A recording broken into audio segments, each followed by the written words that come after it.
There is a war being fought over volume. You hear it in the morning commute where car horns pierce through concrete and glass like desperate prayers for acknowledgement. You hear it in the conference rooms where voices climb over each other, each speaker convinced that amplitude equals authority. You hear it in the endless scroll of digital arguments where capital letters and exclamation marks wage battles for attention, for validation, for the simple confirmation that someone somewhere is listening. The world has become convinced of a simple equation: louder means stronger, silence means surrender. A child learns this early. The baby who cries loudest gets fed first.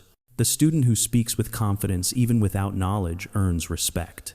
The leader who commands attention through sheer force of voice is called charismatic, powerful, decisive. We have built entire industries around amplification: microphones, megaphones, platforms that measure influence in decibels of outrage. And then in the middle of all this noise, you notice them.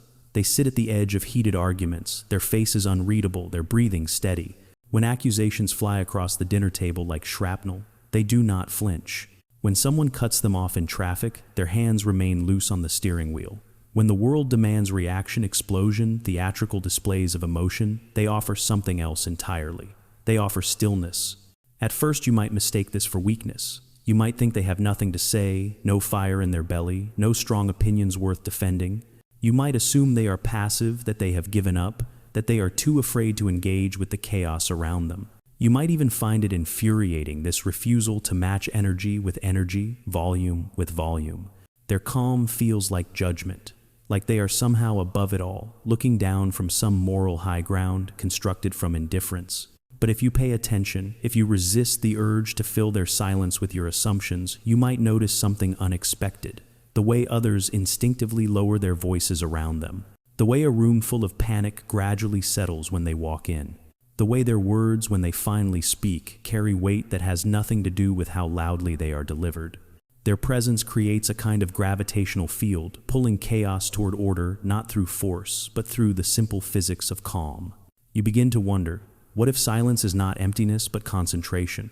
What if the absence of shouting is not the absence of feeling, but its opposite feeling, so deep, so carefully held that it cannot be thrown around carelessly? What if these people who never raise their voices are not weak, but have discovered a form of strength the rest of us have forgotten how to recognize? And then if you look even closer, you might see something else.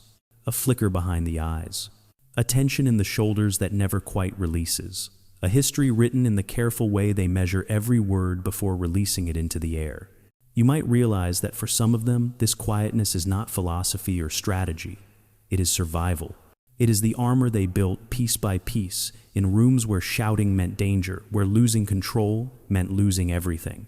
Their silence contains multitudes. It contains the child who learned that making noise attracted the wrong kind of attention. It contains the teenager who discovered that expressing anger only made things worse. It contains the adult who has stood at the edge of their own rage and decided consciously or unconsciously that they will never let it consume them the way they have seen it consume others. Some of them chose this path. Others had it chosen for them by circumstances beyond their control, by nervous systems wired differently, by cultures that taught them their feelings were inconvenient, by traumas that rewired their understanding of safety itself. But all of them share one thing: they have learned to exist in a world obsessed with volume while speaking in whispers. They have learned to be powerful in ways the world often refuses to acknowledge as power. They have learned that sometimes the most revolutionary act is not to shout back, but to refuse the premise that love, anger, conviction, or truth require noise to be real. This is their story. Not a celebration of repression, nor a condemnation of expression, but an exploration of the hidden psychology behind the quiet ones. The ones who have taught themselves, or been taught by life, that there are other ways to be heard, other ways to be strong, other ways to exist in a world that cannot stop screaming long enough to listen. What does their silence really mean, and what might the rest of us learn if we finally stop talking long enough to find out? The first thing to understand is that not all silence is the same. There is the silence of the lake before dawn, smooth and deep, holding darkness and light in equal measure. And there is the silence of the held breath, the locked jaw, the swallowed scream. One is chosen. The other is survival. Both look identical from the outside. Watch someone who has never raised their voice navigate a conflict. Their body remains still, but if you know where to look, you can see the earthquake happening beneath the surface. The slight whitening of knuckles, the micro pause before they speak, the way their eyes track movement like someone calculating escape routes, even when there is no danger in the room. This is not the stillness of the Buddha. This is the stillness of the deer who knows that predators hunt movement. But watch another person equally quiet, equally controlled. Their stillness is different. It radiates outward instead of contracting inward. When chaos erupts around them, they do not freeze, they anchor. Their breathing does not quicken, it deepens. They have not been cornered into calm. They have cultivated it the way a gardener cultivates roses, with intention and patience, and the understanding that some things cannot be rushed. The difference matters. One is a wound pretending to be wisdom. The other is wisdom earned through practice. Both deserve recognition. Both are forms of strength, even if only one began as a choice. The world tells a simple story about emotional expression, that authenticity means raw display, that honesty requires volume, that if you truly feel something, you must show it with intensity, or else you are lying both to yourself and to Ducker. Everyone watching. The scream is real. The cry is real. The slammed door, the raised voice, the public confrontation, these are the languages we have been taught to trust. Quietness in this framework becomes suspicious. It suggests hiding. It suggests dishonesty. It suggests that something is being withheld, and what is withheld must be dangerous, must be shameful, must be weak. But this is where the world has forgotten how to read. It has forgotten that intensity and volume are not the same thing. It has forgotten that some of the most powerful forces in nature make no sound at all. Gravity does not announce itself. The root breaking through stone does not shout about its strength. The human heart, performing its miracle of circulation, beats quietly in the dark, unheard and unstoppable. Think of the voice as fire. Some people use it to warm themselves, to cook their food, to light their way through darkness. They tend it carefully, feeding it what it needs, banking it when rest is required. Others use it as a weapon, throwing it at anyone who comes too close, watching it consume everything in its path until nothing remains but ash, and the cold realization that destruction is not the same as power. And then there are those who have learned something else entirely.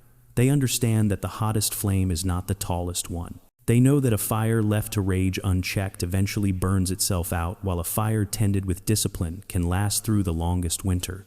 They have chosen or been forced to learn that words spoken quietly can burn deeper than words shouted, that a truth delivered with precision does more damage to lies than 1,000 screaming accusations. They do not use volume as a tool because they have discovered better tools. Timing, clarity, the strategic deployment of silence itself, which forces others to lean in, to listen harder, to confront the discomfort of not being met with matching energy. This is not weakness. This is craftsmanship. But here is what complicates the story. Not everyone who speaks quietly has chosen this path. Not everyone who remains calm during a storm has found peace. Some have simply learned that the storm punishes those who resist it, and so they have taught themselves to go, still to go, small, to disappear into quietness, the way a frightened animal disappears into tall grass. Their silence is not strategy, it is camouflage. It is the learned behavior of someone who knows at a level deeper than thought that making noise brings attention, and attention brings danger. Understanding the difference requires us to look past the surface, past the seductive simplicity of loud equals strong, quiet equals weak. It requires us to ask, where did this silence come from? What does it protect? What does it cost? There is a child sitting at the top of the stairs. It is late past bedtime, and downstairs the volume is rising. First the sharp edge of accusation, then the defense, louder, matching intensity with intensity, then the crash of something breaking, and in the wake of that sound, a silence more terrifying than the noise that preceded it. The child learns in that moment, and in the 1,000 moments like it, that will follow, a fundamental equation about survival. Noise equals danger. Shouting is the warning bell that precedes catastrophe. When voices rise, the world becomes unpredictable, a place where furniture moves without reason, and people you love transform into strangers who cannot see you, even when you are standing right in front of them. So the child makes a decision, though they are too young to know they are making it. They will never be the reason the volume rises. They will never be the match that lights the fuse. They will learn to move through the world on silent feet, to make themselves small, to keep every feeling locked behind the cage of their ribs, where it cannot escape, and cause the explosion they have learned to fear more than anything. Years pass. The child becomes an adult. The dangerous home becomes a memory, but the body remembers what the mind tries to forget. When conflict arises, and conflict always arises, their nervous system floods with the chemistry of that child on the stairs. Their throat closes, their voice drops. They become impossibly calm not because they have mastered their emotions, but because their body has learned that calm is the only safe place to exist when the world turns sharp. This is the first origin of quiet, not wisdom but wound, not choice but adaptation to a world that taught them that their voice, their anger, their needs were dangerous things that must be contained at all costs. But there is another child born different. Their nervous system reads the world in a different language, processing sensation at higher volume than most. For them, a raised voice is not just sound. It is a physical sensation that travels through their body like electricity. An argument is not just a disagreement. It is a sensory assault that leaves them shaking, overwhelmed, unable to process thought through the static of overstimulation. When someone shouts at them, they do not have the luxury of shouting back. All their energy goes into the simple act of remaining intact, of not fragmenting under the weight of too much input. They go quiet because quiet is the only way their nervous system knows to protect itself from drowning. They retreat inward not from cowardice but from necessity, the way you might close your eyes against blinding light. The world sees their silence and calls it avoidance. But they are not avoiding, they are surviving the only way their wiring allows. And then there is the one who has studied themselves the way a scientist studies phenomena. They have read the ancient texts, the modern psychology, the philosophies that teach that the only thing we truly control is our response to what happens to us. They have practiced day after day the art of noticing their anger without becoming it, feeling their frustration without being consumed by it. When someone attacks them, they feel the heat rising in their chest, the impulse to strike back with words sharp enough to draw blood. But they pause, they breathe. They remember that reacting from emotion is easy, that anyone can shout when provoked, that true strength lies in the space between stimulus and response. Their quietness is not repression, it is discipline. It is the hard-won fruit of someone who has decided that they will not be a puppet dancing on the strings of other people's chaos. They speak softly because they have learned that wisdom whispered carries further than anger screamed. They remain calm because they have chosen to be the author of their own responses rather than a reactor to the world's provocations. This is power that looks like peace. But there are others whose silence comes from a different place entirely. They were taught explicitly or implicitly that anger is ugly, that nice people do not raise their voices, that expressing displeasure makes you difficult, selfish, unlovable. This teaching often falls heaviest on those who were born into bodies the world demands be pleasant, accommodating, soft. They learn to translate their anger into sadness, their boundaries into apologies. When someone hurts them, they feel the rage rising, but before it can reach their voice, it meets the guardian at the gate, who says, "You are not allowed to feel this. Good people do not get angry. If you are angry, you must be the problem." So they swallow it. Again and again they swallow it until they have trained themselves so well that they no longer recognize rage when it moves through them. It becomes anxiety instead, depression, mysterious physical ailments.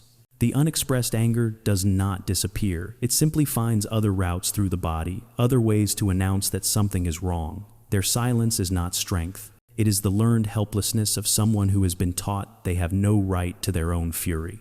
And finally, there are those who have discovered that in the economy of power, the one who remains calm controls the room. They have watched how shouting reveals weakness, how losing composure means losing the game. They have learned to weaponize their stillness, to use it as a mirror that reflects others' chaos back at them magnified. When attacked, they do not retreat into silence. They deploy it, strategically, deliberately. They watch their opponent escalate, become increasingly unhinged by the lack of reaction, and in that escalation, reveal everything. Their calm is a calculated performance designed to make others feel unbalanced, uncertain, exposed.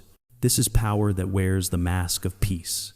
It is effective, yes, but it is also exhausting, this constant maintenance of image over authenticity, this treatment of human interaction as warfare conducted by other means. 5 origins, 5 different silences, all invisible to the casual observer, all dismissed by a world that has forgotten how to read what is not spoken. There is a room filling with panic. A crisis has erupted, and everyone is talking at once, voices climbing over each other in a desperate cacophony of proposed solutions and assigned blame. And then someone walks in, the one who never raises their voice, and something shifts in the atmosphere. Not immediately, not dramatically, but gradually, like a fever, breaking the temperature drops. People start finishing their sentences instead of interrupting. The volume decreases without anyone deciding to decrease it. This is the strange gravity of cultivated calm. It does not demand attention through force, it commands it through contrast. When crisis comes, and crisis always comes, the world discovers what it needs is not more noise, but clarity. The person who can think while others are drowning in adrenaline becomes invaluable. Their nervous system, trained through years of remaining steady in turbulence, processes information, while others are still caught in the flood of fight or flight. They see the pattern in the chaos. They identify the solution while everyone else is still describing the problem. People learn to trust them, not because they are always right, but because they are reliably anchored when everything else is adrift. In the middle of the storm, they become the fixed point others orient themselves around. Children instinctively move toward them when conflict erupts. Colleagues turn to them when tensions run high. Even strangers seem to sense it the way animals sense water. This person will not add fuel to the fire. Their influence spreads in ways the loud never achieve. When they speak, others lean in. When they offer an opinion, it carries the weight of consideration rather than impulse. They have learned what the shouters never learn, that scarcity creates value, that words used sparingly are words remembered, that the rarest commodity in a world drowning in noise is thoughtful silence. And perhaps most importantly, they have maintained something precious, the integrity of their own nervous system. They have not allowed other people's chaos to dictate their internal state. When someone tries to bait them into reaction, to pull them down into the muck of pointless argument, they simply decline the invitation. Their peace is their own, not dependent on whether others approve, agree, or understand. This is the power that quietness can hold. Real power. The kind that does not need to announce itself. But power always has a price. The rage that is never expressed does not evaporate like water in sunlight. It sinks deeper into the tissues, into the spaces between words, into the place where the body keeps score of every injustice swallowed, every boundary violated without protest, every moment of pain met with forced composure. It becomes the tension that lives in the shoulders, the headache that arrives without cause, the exhaustion that sleep does not cure, the anxiety that seems to have no source because its source has been so thoroughly buried that even you cannot find it anymore. The body, loyal and literal, believes what you teach it. If you teach it that anger is dangerous, it will sound the alarm every time anger approaches. If you teach it that conflict must be avoided at all costs, it will flood you with cortisol at the first sign of disagreement. If you teach it that your feelings are not important enough to defend, it will eventually stop bothering to generate them clearly, leaving you numb and disconnected from your own internal compass. And others misread your silence. They see calm and assume indifference. They interpret your refusal to escalate as a lack of investment. Your partner thinks you do not care about the issue because you will not fight about it. Your colleague assumes you are fine with the extra workload because you did not object loudly enough. Your friend believes they have not hurt you because you smiled and said it was okay. The quiet person becomes a screen onto which others project their assumptions, rarely bothering to check if those assumptions bear any relationship to the truth underneath. Worse still, because you do not react strongly, people learn they can push further. The boundary you set with a calm voice is tested, then ignored, then forgotten, because in a world that respects only dramatic displays of displeasure, your measured no is mistaken for a maybe. You become the one people take for granted, the one whose needs come last, the one who is somehow expected to be endlessly patient, while others are allowed their explosions. And perhaps the deepest cost is this: intimacy requires vulnerability, and vulnerability sometimes requires falling apart where someone can see it. It requires the mess of uncontrolled emotion, the rawness of need expressed without polish. The person who never raises their voice, who never loses composure, who never allows their pain to be visible in its full, ugly intensity, often finds themselves surrounded by people but profoundly alone. Because being strong all the time means never being seen in your weakness, and being seen only in your strength means never being fully seen at all. The question becomes, is the power worth the price, or is there another way? A path between explosion and repression, between chaos and control, between the scream and the silence. There is a moment that comes to everyone who has spent their courtly life in careful silence. It arrives without warning, usually in the aftermath of some small injustice, some final straw that would seem insignificant to anyone watching. And in that moment, something inside them whispers a dangerous question. What if I stopped holding everything in? The question terrifies them, because they have built their entire identity around composure, around being the one who does not break, who does not lose control, who does not add to the chaos. To imagine themselves shouting, crying, expressing the full weight of their accumulated rage feels like imagining the end of the world. If they let it out, they think there will be no stopping it. The dam will break, and the flood will destroy everything. But this is the lie that silence tells itself. That expression equals destruction. That feeling equals losing control. That anger, once acknowledged, will consume everything in its path. The truth is different, though harder to trust. Anger is information. It is the body's alarm system alerting you that something important has been violated: your dignity, your safety, your right to exist as a full human being with needs and limits. It is not a flaw in your character. It is a feature of your humanity, as natural and necessary as hunger or thirst. The person who never raises their voice must first learn to hear what their silence has been protecting them from hearing, that they have a right to their rage, that the world's comfort is not more important than their truth. That being difficult, being too much, being loud about what hurts them does not make them a bad person. It makes them a person who has finally decided to matter. This does not mean they must become what they fear. They do not have to shout.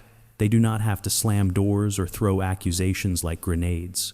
But they must learn the language that exists between silence and screaming, the vocabulary of assertion that they have never been taught or have been taught to distrust. It sounds simple. When you do this, I feel this. I need you to stop. But for someone whose throat closes around their own needs, whose voice drops to a whisper when they should be speaking clearly, this simple formula is revolutionary. It is the bridge between repression and explosion, between swallowing everything and destroying everything. They must practice in small moments before they can use it in large ones. With the server who got their order wrong, with the friend who habitually arrives late, with themselves in the mirror speaking aloud the things they have only ever whispered in the dark, their voice will shake. Their heart will pound as if they are doing something dangerous. And in a way they are dismantling the architecture of survival they have relied on their entire life. But they must also learn to release what cannot be spoken in the moment. The anger from childhood that has no living target, the accumulated weight of 1,000 small surrenders, the grief for all the times they made themselves small to keep the peace. This needs somewhere to go that is not their body, not their health, not their capacity for joy. They write it in journals that no one will read.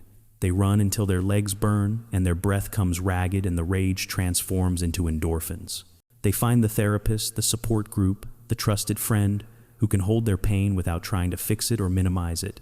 They learn that controlled release is not the same as losing control. It is the opposite. It is choosing when and how and with whom they allow themselves to fall apart.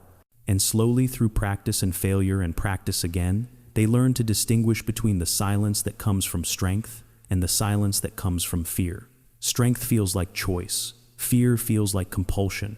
Strength allows flexibility. Fear demands rigidity. Strength can speak when necessary. Fear keeps you locked in patterns, even when those patterns no longer serve you. The question they must ask themselves again and again is this: am I quiet right now because I have chosen peace, or because I am afraid of what will happen if I speak? But this work cannot be theirs alone. The world around them must learn to read silence differently, to stop mistaking quiet for agreement, calm for indifference, the absence of shouting for the absence of feeling. If you love someone who never raises their voice, you must learn to listen to what is not said. When they go quiet in an argument, that is not the end of the conversation. It is the moment they need you most to slow down. Lower your volume, make space for them to find words that do not come easily. Your shouting will only drive them deeper into silence, triggering every survival mechanism that taught them loud equals danger. Ask them directly. Not accusingly, but with genuine curiosity. I notice you have gotten very quiet. What are you feeling right now? And then wait. Resist the urge to fill their silence with your assumptions. Let them find their way to the surface in their own time. Learn their language. They may never say "I am angry," but they show it in other ways. The extra care they take in choosing words, the slight edge beneath the measured tone, the way they create distance without ever walking away. These are their shouts translated into a dialect you must learn to understand if you want to truly know them. And perhaps most importantly, honor their calm without demanding they maintain it at the cost of their truth. Tell them it is safe to be messy with you, that you can handle their anger, that you will not punish them for finally taking up space. There is a kind of violence in a world that cannot stop making noise. Not the obvious violence of raised fists and broken things, but the subtler violence of a culture that measures worth in decibels, that mistakes volume for conviction, that has forgotten how to hear what is spoken softly or not spoken at all. We have built a civilization that worships the storm and dismisses the stillness that comes after it. We have taught ourselves that passion means explosion, that strength means domination, that the only way to matter is to make sure everyone can hear you coming. And in this teaching, we have lost something ancient and essential, the understanding that some of the most profound truths can only be heard in silence. The person who never raises their voice stands as a reminder of what we have forgotten. They are not perfect. Their silence is not always healthy. Some of them are still that child on the stairs, frozen in old fear, unable to distinguish between the past and the present. Some of them have paid terrible prices for their composure, holding so much inside that they have forgotten what it feels like to be empty, to be light, to be free. But they are also proof that there are other ways to be powerful, that you can hold your ground without making the earth shake, that you can fight for what matters without turning yourself into a weapon, that you can feel everything, the rage, the grief, the overwhelming intensity of being alive, and still choose how you let it move through you and into the world. This is not repression. This is sovereignty. The difference matters. The world will always need its thunder. The ones who shout down injustice, who cannot and should not stay quiet when silence means complicity, who use the full force of their voice because some battles cannot be won with whispers. Their passion is real. Their anger is justified. Their volume serves a purpose that gentleness cannot always achieve. But the world also needs its depth, its quiet, its spaces of refuge where the exhausted can rest and the overwhelmed can breathe. It needs the ones who remember that not every moment requires intensity, that not every conflict requires escalation, that sometimes the most loving thing you can do is refuse to add your chaos to someone else's chaos. If life were a symphony and perhaps it is each of us playing our part in something larger than we can hear while we are inside it, the shouting would be the crashing cymbals, the thundering drums, the brass section announcing arrival. Necessary, powerful, impossible to ignore. But the symphony cannot be only crescendo. Music needs its pianissimos, its sustained notes held so quietly you must strain to hear them, its rests that create space for what comes next. The beauty lives not in the loud parts alone, but in the tension between sound and silence, between the cry and the whisper, between explosion and restraint. The person who never raises their voice is playing a different part, holding a different note. Their contribution is no less vital for being quieter. In fact, in a world drowning in noise, their stillness may be the most radical act of all. They are not weak, they are not cold, they are not empty or indifferent or above it all. They are human beings navigating existence with the tools they have been given or have built, from necessity trying to survive in a world that often misunderstands them, doing their best to remain intact while everything around them demands. They shatter into spectacle. And perhaps the deepest truth is this: the person who never raises their voice is not someone who has nothing to say. Often they are the opposite. They are the ones engaged in a conversation too deep for shouting, a dialogue with the complexities of their own soul, a negotiation with pain and patience, and the question of how to be both strong and soft in a world that insists you must choose one or the other. In a world that constantly tries to scream in your face to drown you in its anxiety and its rage and its desperate need for attention, the ability to keep your voice your own, even if that voice is just a whisper, may be the bravest thing you ever do. And in that whisper, there is no emptiness. There is integrity. There is the quiet sound of a person who has decided that their peace matters more than the world's expectations. There is the whole truth of a life lived on your own terms. That is not silence. That is the sound of someone finally, fully being themselves.